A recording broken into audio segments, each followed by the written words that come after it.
All right, we're going to jump right into this install. We're going to remove our knockout and then loosen and remove the locking nut off the wires. Thread those wires through our hole and then retighten that locking nut back down to lock the aux sensor in place. Okay, now you're going to take the red wire from the aux sensor and insert it into the quick connect black side and one of the white wires in the white side as shown here. Doesn't matter which white wire. Now with your remaining black and white wire from the aux sensor, you're going to use wire nuts to wire the white to white and black to black to the power input source. And of course, don't forget to do your ground wire green as shown here.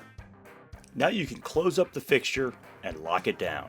Next, program your aux sensor by removing the cap and dialing in the time and the lux settings as defined by the chart underneath the cap. The sensor has up to a 35-foot range depending on the mounting height. As always, get more at PrimeLights.com.